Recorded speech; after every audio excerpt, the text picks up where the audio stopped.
તો ચાલો મિત્રો શરૂઆત કરીએ। વાત એ છે કે પહેલગામ હમલાની અપડેટ હું તમારી સમક્ષ લઈને આવ્યો છું। તો શું થયો, પાકિસ્તાનની કેવી રીતે ભારતે બેન્ડ બજાવી નાખી, આ લોકોનો મીડિયા કેવી રીતે પગલાઈ ગયો છે। કાલે એના મીડિયાએ ખબર છાપી દીધી કે અમે જે છે રફેલને અમે દોડાવી નાખ્યો। કયો સસ્તો નશો કરીને બેઠા છે, કયો માલ ફૂકીને બેઠા છે, આ લોકો એની ખબર નથી પડતી। જે ડ્રગ્સ આ ભારતમાં મોકલી રહ્યા છે લગભગ બધો આ જ ખાઈ રહ્યા છે। આ લોકોના જે ઇન્ફોર્મેશન મિનિસ્ટર છે એ રાત્રે 2 વાગે મીટિંગ કરે છે। મતલબ તમે જોઈ રહ્યા છો, નીંદર ઉડી ગઈ, મુझे નીંદ ના આए, मुझे चैन ના आए, રાતના 2 વાગે પ્રેસ કોન્ફરન્સ કરે છે। હવે તમને તો ખબર જ છે, મેં તમને કાલના વિડીયોમાં જણાવ્યું હતું કે આ લોકોના જે જર્નલિસ્ટ છે, અહીંયાનો જે મીડિયા છે, એ લોકોને મારવામાં આવે છે, પીટવામાં આવે છે। એ લોકોને એસઆઈ આ લોકોને ઘણું મારે છે, ઉગાડા કરીને મારે છે। કાલે ઇમરાન ખાનને પણ ઊંધો લટકાવીને મારવામાં આવ્યો કે છાપ ભાઈ, ચાલ છાપ, તારો બયાન છાપ અહીંયા।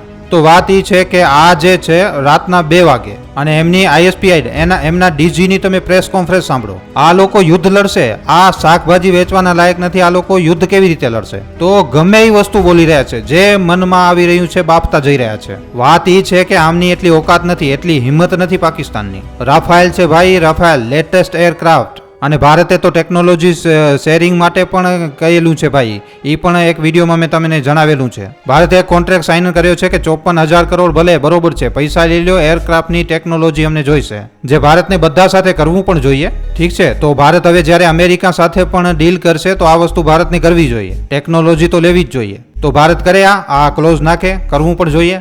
તો મિત્રો, પાકિસ્તાનનો એરપ્લેસ હજી સુધી બંધ કરવામાં નતો આવ્યો। મને ખબર નથી આવું શું કામ થયું। 24 એપ્રિલના રોજ પાકિસ્તાને આપણો એરપ્લેસ બંધ કર્યું, જેના લીધે અઠવાડિયામાં 77 કરોડ રૂપિયા વધારે આપવા પડશે। એરલાઇન્સનો ખર્ચો વધી ગયો છે, કાંઈ મોટી વસ્તુ નથી। આ હમણાં જ ખુલ્યો હતો 2019થી પહેલા, એના પહેલા પણ બંધ જ હતો। ઠીક છે, તો કોઈ મોટી વસ્તુ નથી, કોઈ મોટી પ્રોબ્લેમ નથી આમાં। તો વાત એ છે કે પાકિસ્તાને એરપ્લેસ બંધ કર્યું, આપણે ન કર્યું એનું। ઠીક છે, હું માની રહ્યો છું કે અઠવાડિયામાં 3-4 પાકિસ્તાન એરલાઇન ફ્લાઇટ, આ લોકોની ફ્લાઇટો મિત્રો એકદમ ઘટિયા છે, બેકાર છે। તમે વ્લોગ જોશો કે કેવી રીતે, ખબર નથી કેવી રીતે ધજિયા ઉડાડે છે, કોઈ કબાડીમાંથી ગોતીને સામાન ભેગો કરીને બનાવી લીધા છે। તો આમની હવે જઈને એમની એરપ્લેસને બ્લોક કરવામાં આવ્યું છે। ચાલો, દેર આવ્યા દુરુસ્ત આવ્યા, હવે બ્લોક કરી દેવામાં આવ્યું છે। અહીંયા જાય છે સાઉથ ઈસ્ટ એશિયામાં બેન્ડ વાગવાની છે આ લોકોની। એના પછી ખબર એ છે કે ભારતે ચેતવણી આપી છે। એકચ્યુઅલી મિત્રો શું છે કે એલઓસી ઉપર અનપ્રોવોક્ડ ફાયરિંગ થઈ ગઈ છે, લગાતાર એલઓસી ઉપર જે છે એ ફાયરિંગ કરી રહ્યો છે પાકિસ્તાન।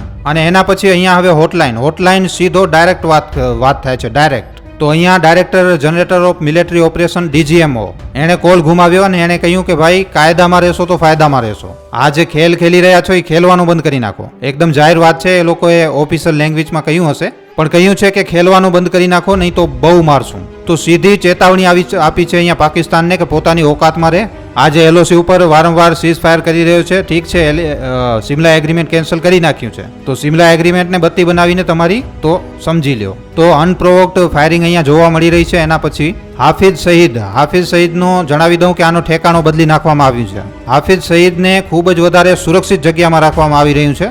ઇનફેક્ટ મિત્રો, પાકિસ્તાન જે છે એ પોતાના ટેરરિસ્ટને, જેટલા પણ ત્યાંના આતંકવાદી છે, બધાને એકદમ સુરક્ષિત જગ્યાઓમાં રાખે છે। અને હમણાં જેટલા પણ ત્યાં આતંકવાદી રહેલા છે એ બધાને બંકરમાં રાખી રહ્યું છે, આ પણ એક ખબર આવી રહી છે। હાફિઝ સઈદ 77 વર્ષનો છે, આમ તો એને 31 વર્ષની સજા થઈ હતી, આ પણ બધાને ખબર છે। અને આને જ્યાં રાખવામાં આવ્યું છે એ ઘર એક જેલની જેવો છે। આવા વિડીયો સામે આવ્યા હતા ને ત્યાંથી આ બધું જોઈ રહ્યું છે। અને 4-5 લેયરની કંઈક સિક્યુરિટી છે જે પાકિસ્તાનની આર્મી એને આપી રહી છે। આ લાહોરમાં છે, આ ક્યાં છે એનો હવે ઠેકાણો ખબર પડી ગઈ છે। લોરેન્સ બિશ્નોઈ ગેંગે પણ કહ્યું હતું કે આને ઠોકી નાખશું, આને મારી નાખશું। તો હવે આમાં જે હાફિઝ સઈદ છે અને એના જે લોકો છે એ બધા રિહાયશી ઇલાકામાં છે, મતલબ કે આસપાસ મસ્જિદો છે। મતલબ કે સમજી લો કે જો ભારત આને મારવા પણ માંગે તો અહીંયા સિવિલિયન્સ પણ મરે। તો સાફ અહીંયા જે સિક્યોરિટી છે આની, આ સિક્યોરિટી એની વધારી નાખવામાં આવી છે। S Jaishankar, United nation phone આવ્યો, વાત કરી। એના પછી અમેરિકા સામે આ પાકિસ્તાને પગ પકડી લીધા કે ભાઈ તમે કયો ભારતને હવે અમને છોડી દે। તો અમેરિકાએ યુનાઇટેડ નેશનને ભારતને કહ્યું કે ભાઈ જુઓ, તમે થોડોક જોઈ લ્યો। પાકિસ્તાન કહી રહ્યો છે અમેરિકાને કે તમે ભારતને સમજાવો કે ભારત ડી એસ્કેલેશન કરે। તો એટલા માટે આ વખતે ભારત જે છે એ એકદમ લોંગ ટર્મ, મતલબ કે એવો સબક શીખવાડશે કે આ લોકોની નસલોમાં એને યાદ રહી જશે। તો પાકિસ્તાન પોતાની ઓકાતમાં રહે ને મારા હિસાબે હવે ભારતને, અને ત્યાં જે સરકાર છે અને ત્યાંની જનતા, ઘણા એવા લોકો છે પાકિસ્તાનમાં જે મિલિટરીથી ખૂબ જ વધારે ચીડે છે। તો ભારતની સરકારને એ લોકોને સપોર્ટ કરવો જોઈએ અને ભારત લગભગ આ લોકોને સપોર્ટ કરશે પણ। ભારતનો આખો પ્લાન બની ગયો છે। જો મિલિટરી ઓપરેશન કોઈને કહીને નથી થતા, આ લોકોની ઇન્ફોર્મેશનની તો એકદમ બેન્ડ વાગી ગઈ છે। એ કહી રહ્યા છે કે 48 કલાકમાં 36 કલાકમાં હુમલો થઈ જશે, રાત્રે 2 વાગે ઉઠીને કહી રહ્યા છે. તો એમની પાસે કોઈ ઇન્ફોર્મેશન નથી. વાત એ છે કે આ જે ડિપ્લોમેસી જે આ રીઝન છે એ પહેલા જણાવવામાં આવે છે, જણાવવું અને એક્ઝિક્યુશન સાથે થાય છે. પણ જે મિલિટરી ઓપરેશન હોય છે એ પહેલા કરવામાં આવે છે, પછી જણાવવામાં આવે છે. તો બની શકે છે કે 2 અઠવાડિયા લાગી જાય, 3 અઠવાડિયા લાગી જાય, 1 મહિનો પણ લાગી જાય, અને લાગવું પણ જોઈએ. ભલે 6 મહિના લાગે, પણ આ વખતે એવી રીતે મારવું છે, એવો પાકિસ્તાનને મારો કે પાકિસ્તાન ઉઠી જ ન શકે, એની અર્થવ્યવસ્થા પૂરી રીતે તૂટી જાય. સમજી રહ્યા છો? તો હમણાં આ હિસાબ કિતાબ છે. બાકી બધા દેશો, 16 દેશોના ભારતને ફોન આવ્યા, ઠીક છે. એસ જયશંકરે વાત કરી. કાલના ડિસિઝનમાં સૌથી મોટો ડિસિઝન લેવામાં આવ્યો, અને આમાં એક મોટો ડિસિઝન એ હતો કે જાતિગત જનગણના થશે ભારતમાં. આ વિષયમાં જે છે એ આપણે બીજા કોઈ સેપરેટ વિડીયોમાં આપણે વાત કરશું. એના પછી અહીંયા જમ્મુ કાશ્મીરના જે લેફ્ટનન્ટ ગવર્નર છે મનોજ સિરમ, એ સિક્યોરિટી જે કેબિનેટ કમિટી ઓફ સિક્યોરિટી છે, અને એમનાથી જે આપણા આર્મીના જે આલા અધિકારી છે એમનાથી મળ્યા અને જાયજો લીધો કે શું બધું બરોબર ચાલી રહ્યું છે કે નથી ચાલી રહ્યું. ઇજિપ્તે ખૂબ જ સારો સ્ટેટમેન્ટ આપ્યો છે. જો મિત્રો, અમને એમ લાગે છે કે ઇસ્લામિક વર્લ્ડનો જે લીડર છે એ ખાલી ટર્કી, ઈરાન અને સાઉદી બનવા માંગે છે, પણ મુસ્લિમ બ્રધરહુડ ઇજિપ્તને ઇસ્લામિક વર્લ્ડનું લીડર બનાવવા માંગે છે, અને મુસ્લિમ બ્રધરહુડના તાર જોડે છે પાકિસ્તાન સાથે. તો પાકિસ્તાન પણ એને સપોર્ટ કરી રહ્યો છે. તો હવે શું છે કે મુસ્લિમ બ્રધરહુડ અને સાઉદીનું એકદમ 36નો આંકડો છે. અરબ સ્પ્રિંગમાં કે જેટલા પણ રેવોલ્યુશન થયા છે, મુસ્લિમ વુડ વિચારે છે કે સાઉદીની સત્તાને ડરાવી દેવામાં આવે, અને એટલા માટે સાઉદી અને પાકિસ્તાનના જે સંબંધ છે એ એકદમ સારા નથી. તો ઇજિપ્તે ભારતને પૂરેપૂરો સપોર્ટ આપ્યો છે અને કહ્યું છે કે અમે તમારી સાથે છીએ અને કોઈ કાંઈ તકલીફ જેવી વાત નથી. જે ટેરરના જે થ્રેટ છે, આ બધી વસ્તુઓ સામે આપણે સાથે મળીને આની સામે લડશું. સાઉદી કતરે ભારત અને પાકિસ્તાન બંનેથી વાત કરી છે કે ભાઈ અમે તમારી બંનેની સાથે તો છીએ, પણ તમને થોડી નરમાઈ વર્તવાની છે, ડીએસ્કેલેશન કરવાનું છે. પછી અમેરિકાના સેક્રેટરીએ પાકિસ્તાનને કહ્યું કે બેટા, ભારતની સાથે બેસો, વાત કરો અને ડીએસ્કેલેશન કરો, ઠીક છે, પીસફુલ રેઝોલ્યુશન ઉપર વાત કરો.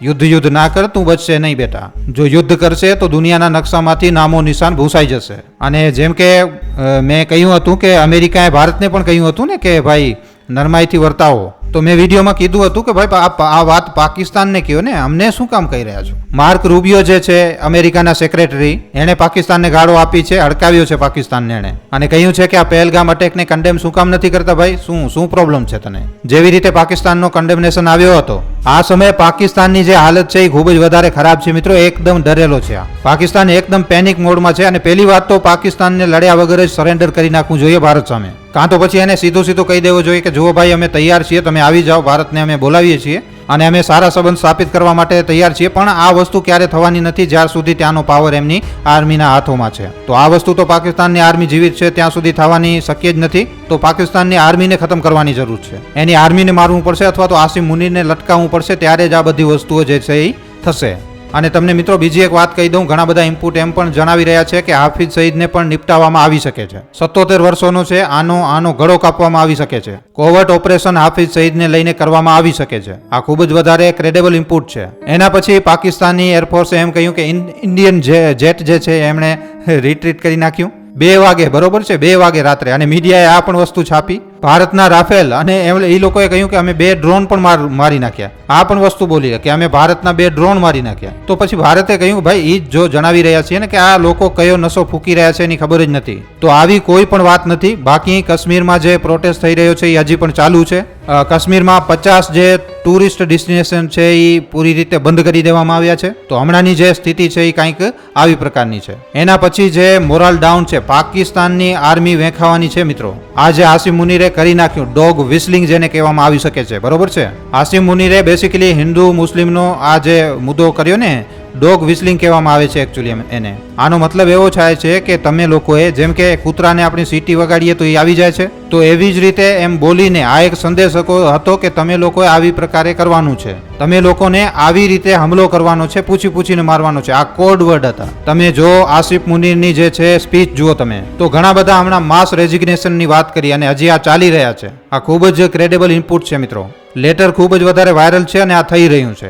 માસ રેઝિગ્નેશન જે છે પાકિસ્તાનમાં થઈ રહ્યું છે. સાથે પાકિસ્તાનનો મીડિયો એટલા માટે પ્રોપગેન્ડા ફેલાવી રહ્યો છે કારણ કે એને ખબર છે કે એ જીતી નથી શકતા. કોઈ પણ એટલા માટે મિસઇન્ફોર્મેશન ફેલાવે છે કારણ કે એને ખબર છે, પણ મિસઇન્ફોર્મેશનથી કોઈ પણ ફરક નથી પડતો. બધા લોકોને ખબર છે કે ભાઈ પાકિસ્તાનની ઓકાત શું છે. ડીપ ડાઉન સુધી બધા દેશોને ખબર છે કે પાકિસ્તાન એક કંગાલ દેશ છે. તો કોઈને જરાક પણ કોઈ ફરક નથી પડતો. ભારતને પોતાનું કામ કરવાનું છે. ભાઈ એક માણસ જે છે એ હંમેશાથી 95% લાવે છે, તો એના વિષયમાં તમે ગમે એ ફેલાવી નાખો, એ એક્ઝામમાં તો એ એટલા જ લાવશે. તમે બેઠા રહો, તમે ફેલિયર છો, ફેલિયર રહો તમે. તો આવી રીતની મિસઇન્ફોર્મેશનથી કોઈ વધારે કંઈ ખાસ ફરક પડતો નથી. ભારત જ્યારે કાર્યવાહી કરશે તો આખી દુનિયાને ખબર પડી જ જવાની છે. પણ તમે એ વસ્તુ માનીને ચાલો કે પહેલા તો પાકિસ્તાને ગીદડ ભપકીઓ આપી અને હવે પાકિસ્તાન એકદમ પેનિક મોડમાં છે. જ્યારે એણે સિચ્યુએશનને એનાલિસિસ કર્યું, અમેરિકામાંથી પણ આ લોકોને ઝાડ લાગી છે અને સાથે જ સાથે હવે પાકિસ્તાન આખી દુનિયામાં જઈ રહ્યો છે. આ રશિયા પણ ગયા હતા, શહેબાઝ શરીફ, મતલબ કે આ બધા દેશો સાથે વાત કરી રહ્યા છે. એવો કોઈ દેશ નથી, આ લોકોએ કોઈ દેશની એવો કોઈ દેશ બચ્યો નથી જેના હાથ પગ આ લોકોએ જોડ્યા નથી. હવે ટર્કી, મિત્રો જુઓ, ટર્કીનો મને નથી ખબર કે ટર્કીનો પ્લેન અહીંયા આવ્યો છે કે નથી આવ્યો, કાંઈ કહી ન શકાય. આ લોકો કહી રહ્યા છે કે આવ્યો છે અને હથિયાર આપીને ગયો છે, પણ ટર્કીએ પોતે એમ કહ્યું છે કે અમે કોઈ પણ પ્રકારના કોઈ હથિયાર પાકિસ્તાનને આપ્યા નથી. જો હમાસ જે છે ને એ ફેલી રહ્યો છે, આ વસ્તુ તમે માનીને ચાલો. હમાસ, ઇઝરાયલ, ગાઝા પટ્ટીમાં ઇઝરાયલે એકદમ તબાહી મચાવી નાખી. ઇઝરાયલની આ તબાહી પછી હમાસ જે છે એ હવે ફેલતો જઈ રહ્યો છે. અને ટર્કી જે છે, ટર્કીનો એંગલ છે કે એ હમાસને સપોર્ટ કરી રહ્યો છે, કારણ કે ટર્કી એમ કહી રહ્યો છે કે જ્યાં પણ મુસલમાનોના અધિકારોનો હનન થશે ત્યાં અમે ઊભા રહેશું. અમને શિયા સુન્નીથી કોઈ મતલબ નથી. આ ટર્કીની ખૂબ જ સારી ચાલ છે અને એટલા માટે જ આ વારંવાર કાશ્મીરનો મુદ્દો ઉપાડે છે. તો આવી રીતનું કંઈક હિસાબ કિતાબ છે. તો વસ્તુઓ ઘણી જ કહેવામાં આવે છે ને કે ડાયસી છે ટર્કીને લઈને, અને આમાં ટર્કીનો ફાયદો છે. પણ હમણાં ટર્કીએ આને કન્ડમ કર્યું છે કે ભાઈ પાકિસ્તાનમાં અમારા કોઈ પણ પ્લેન હથિયાર દેવા માટે ગયા નથી, જે પાકિસ્તાનના મીડિયામાં જે વાતો ચાલી રહી છે. તો ટર્કીએ આનાથી ના પાડી દીધી છે ટર્કીએ. તો મિત્રો આ બધી જે છે એ આજની ઇમ્પોર્ટન્ટ અપડેટ છે. વિડીયોમાં આપેલી જાણકારી તમને કેવી લાગી છે અને આના ઉપર તમારા શું અભિપ્રાય છે નીચે કોમેન્ટ સેક્શનમાં લખીને જણાવવા ખાસ વિનંતી.